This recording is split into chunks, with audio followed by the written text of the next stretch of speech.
comes to the internet, if you can imagine how far we've come when it comes to artificial intelligence, which is what the legislation will be tabled for in the House of Commons today, but something that is, you know, something of memory. I don't know if you remember Microsoft's Internet Explorer. This is something that has been around since 27 years, and the first version of Internet Explorer came about in 1995, so quite some time. As early adopters of the internet, if you recall, that was something we used before Google Chrome or Bing or whatever it is that you use, or Mozilla. And this was when there was dial-up internet. If you remember the modem that would dial up and it would use your house line, and therefore, you know, you had to choose between having access to internet or picking up the house landline to be able to use it. And at times it was used for the fax line machine. If you recall, homes had a phone line for being able to speak and that the family could use, and there was the fax line.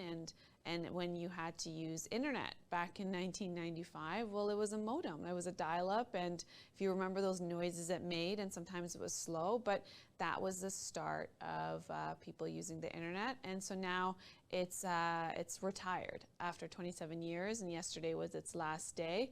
And it's interesting to note that as of today, Chrome browser dominates the market at 65% of the share. This is worldwide, when now it's become common term to say, oh, just Google it, right? And Google Chrome, that's the case. So it's become a term in terms of anything you need to know, Google it. Not check the internet, not check Internet Explorer or Mozilla or Bing, it's Google it.